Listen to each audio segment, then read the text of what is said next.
माननीय सभापति महोदय, 108 एम्बुलेंस संजीवनी बनकर उभरी है पूरे राजस्थान के अंदर, नहीं पूरे देश के अंदर।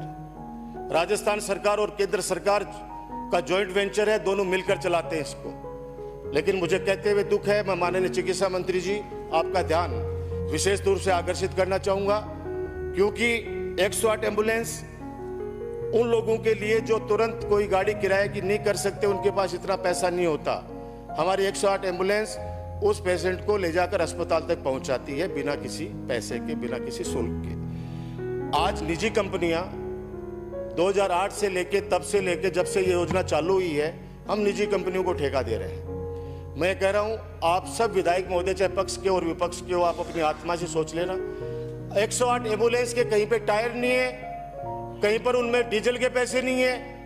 और हद तो तब हो गई जब इन्होंने एक नवाचार किया है। अभी एक कंपनी है ये जीवीके, एक भ्रष्ट कंपनी है जीवीके कंपनी, इसने एक नवाचार किया है माननीय सभापति महोदय। इन्होंने कहा कि हमें कंपाउंडर वो चाहिए जिसके पास में ड्राइविंग लाइसेंस होना चाहिए। क्यों भाई? क्योंकि वो दोनों काम एक व्यक्ति से कराना चाहते हैं। बाकी नियम ये है कि एक एम्बुलेंस के अंदर 5 लोग रहने चाहिए, यानी 2 EMT और 2 पायलट और 1 रिलीवर, ऐसे करके 5 का स्टाफ होना चाहिए। लेकिन ये कहीं पे एक व्यक्ति से, कहीं पे 2 व्यक्ति से। और आपको पता है कुछ जिलों के अंदर नागौर जिले जैसे CMHO ने तो इनका पेमेंट भी रोक दिया है। अपना पैसा पूरा ये उठाते हैं अपने से, और पैसा भी कितना उठाते हैं कि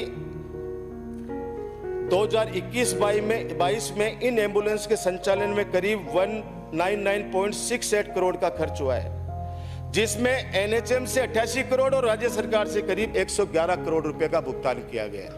माननीय सभापति महोदय, आपके माध्यम से प्रार्थना करना चाहता हूं कि एक माननीय सदस्यों की, चाहे पक्ष विपक्ष निर्दलीय, सबको मिलाकर एक कमेटी बना दीजिए।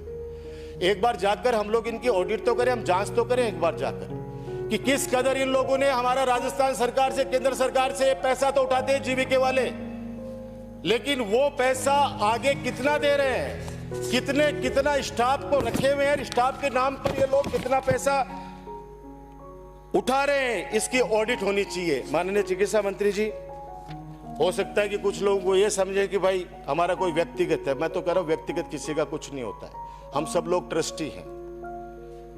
और एक मांग भी करना चाहूंगा, आप जब जवाब दें माननीय मुख्यमंत्री जी के माध्यम से, आपके माध्यम से, जो भी हो, एक भला कर दो इस राजस्थान पे, एक नई परंपरा शुरू कर दो पूरे देश के अंदर कि NRHM से जुड़े हुए जितने भी ये कर्मचारी हैं, चाहे वो ड्राइवर हो, चाहे EMT हो, चाहे ऑफिस का पूरा स्टाफ जो इनको संभालता है, उस योजना में जो लोग लगे हुए हैं, इनको परमानेंट करो।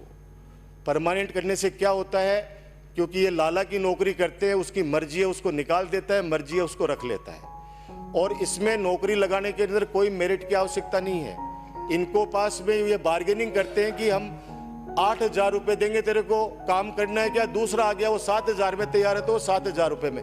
आज सोचिए कि 7,000 रुपये के अंदर वो ड्राइवर उस एम्बुलेंस को चलाएगा 24 घंटे, तो लास्ट के अंदर वो क्या करेगा आप खुद समझ जाइए। मैं कहना नहीं चाहता किस कदर से टायर उठा ले जाते हैं, डीजल ले जाते हैं निकाल के उसमें से। तो आप एक बार अगर ये स्टाफ परमानेंट हो जाएगा 108 का, तो वो व्यक्ति रुचि लेके उसमें काम करेगा, उसकी जवाबदेही भी तय हो जाएगी कि हाँ मैं परमानेंट नौकर हूं, परमानेंट मैं काम करता हूं, इसलिए मेरी नौकरी जा सकती है। वो लोग तो वो है, उनको तो कभी भी हटा दो, कभी भी लगा लो। इसलिए मेरी आपसे मांग है कि 108 एम्बुलेंस के अंदर जितने भी स्टाफिंग में जितने भी वर्ग हैं, उन सबको परमानेंट करने की एक चिट्ठी केंद्र सरकार को जानी चाहिए। वरना केंद्र सरकार से यह भी निवेदन करना चाहिए कि ये सब राज्यों को सौंप दे, तो राज्य अपने अपने स्तर के ऊपर ये एम्बुलेंस को चलाना चाहिए। ये मेरा आपको निवेदन है।